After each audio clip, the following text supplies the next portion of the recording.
everybody. So it's me, I'm back. And I just wanted to go over a few things that have come into play, I've been working on, and also paying a lot of attention during this full moon. And I know a lot of people are losing their shit right now.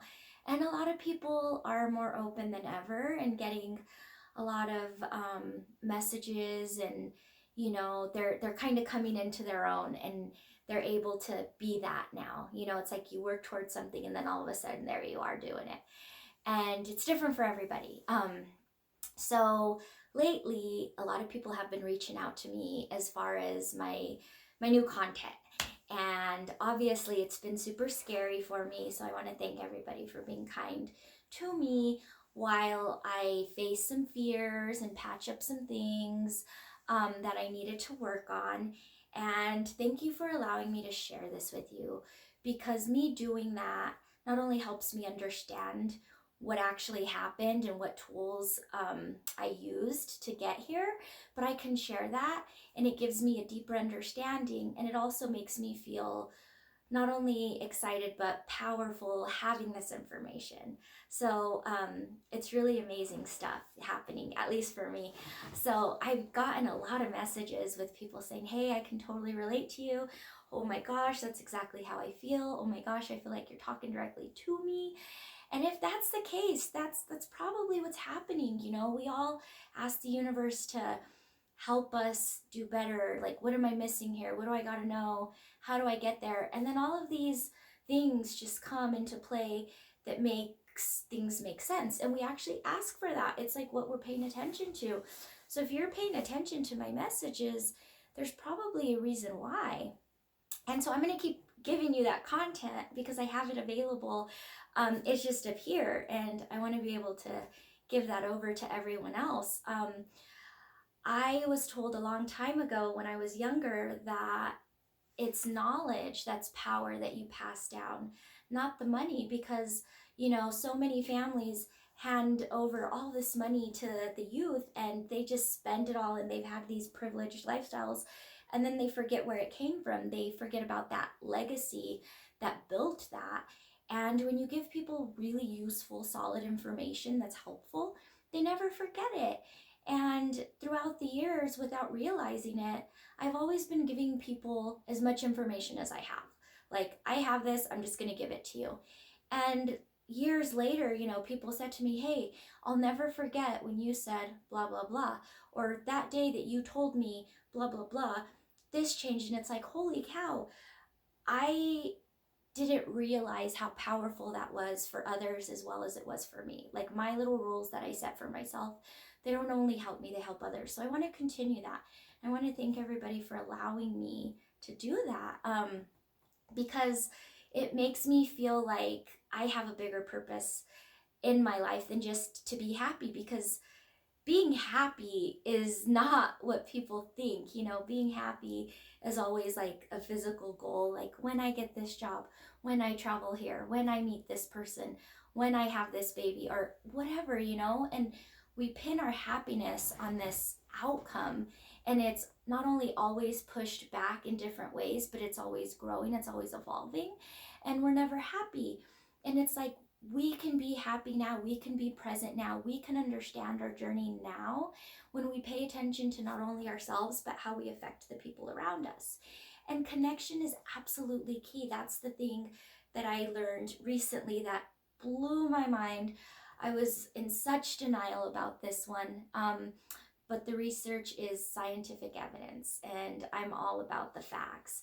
So I had to go to my son and say, dude, I may have fucked you up. I may have taught you something that is going to hurt you in life. And he said, what do you mean? You did great with me. I'm great, blah, blah, blah.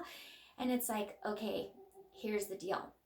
So there is a study that was done. It started 50 years ago, so it's pretty solid. It's evolved, and there's been enough years of study in this to show the evidence to support it. Okay, so what it talks about is how connection is not only how we build our strength, but it's actually what allows us to have that willpower, that encouragement, that support system, that ability to go out and do things that we're afraid to do.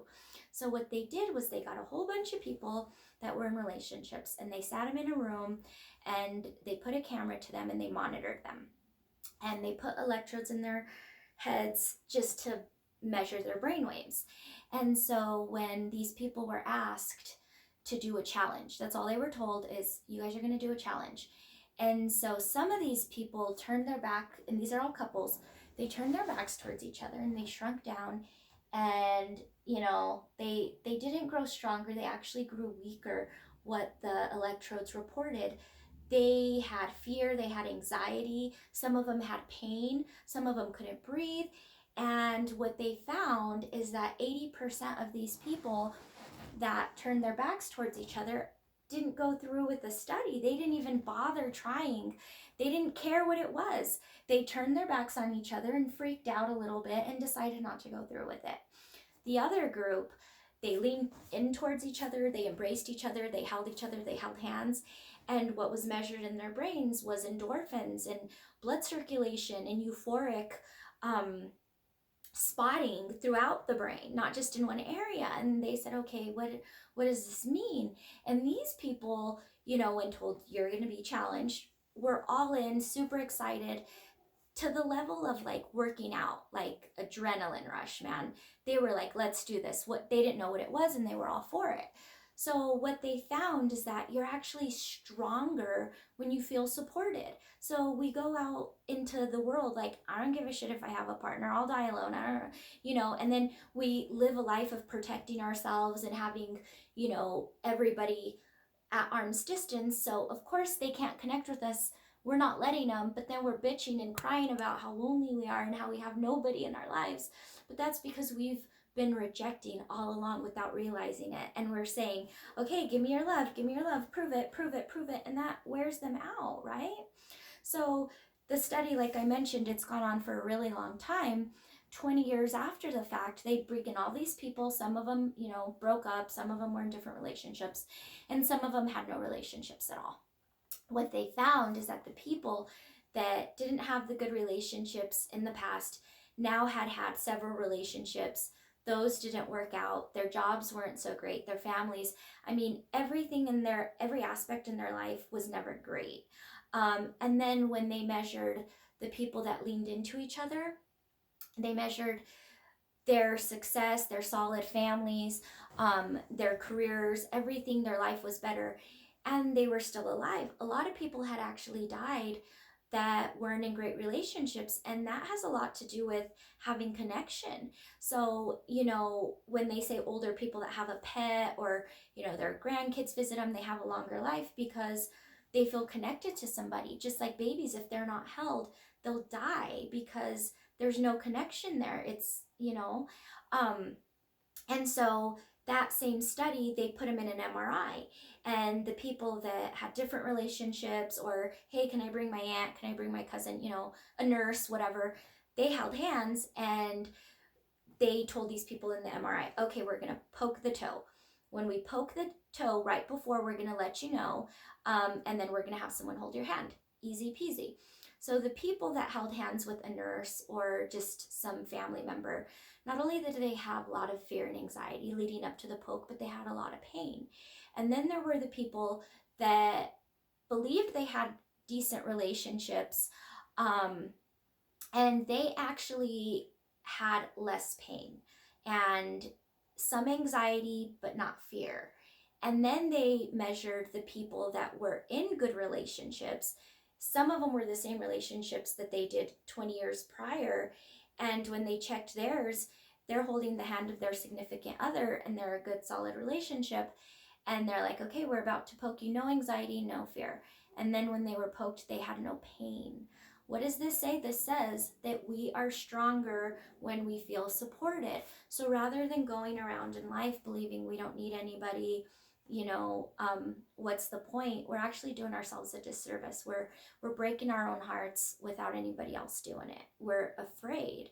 And so it's super important to realize that not only do we need people, but we need to connect with them. It can't be superficial. It can't be about the looks. It can't be about, the power, the money. All of those things have a zero to do with actually connecting and trusting each other. So it's super important to connect with people at a higher level for a better quality of life, period. It gives you purpose. So I'm here today to bring us together, if possible, and evolve and grow with you guys. That way I don't jump back into my isolation and build up a bunch of bricks. That makes me feel, sad and lonely. And, this is my way of doing it without leaving my house and going around and meeting a bunch of people that are probably not on the same level as me, but somehow we're being connected and you guys are paying attention to my messages. So that tells me that you guys are on the same level as me. If not, you're trying to get there, and I'm gonna be here to help you with that. So again, this is why I started my one-on-ones, because I really wanted to dedicate my time and energy to you individually with all of the tools I have to offer. I wanted to apologize about that also. Some people have reached out to me, and they're just like, I relate, I connect, and then it's like, bam, I'm going through all this stuff, and it's a lot. And a lot of the time, I'm with clients, I also do hair, or I'm with a one-on-one, or I'm whitening teeth, or I'm volunteering, and I just can't sit there and go over everything that I need to go over, especially texting it. So I will try to do more of like consultations over the phone where we can talk about things, and maybe it's just venting, but I'm making time to focus on people one-on-one more. And please don't be offended if I can't just get in and communicate and go over a lot of details when it comes to what you're experiencing. I just don't have the time to do that with so many people, especially, texting. It's not something I do well. I don't communicate effectively that way. And I prefer that you reach out to me in a different way. All right, everybody, have a wonderful afternoon.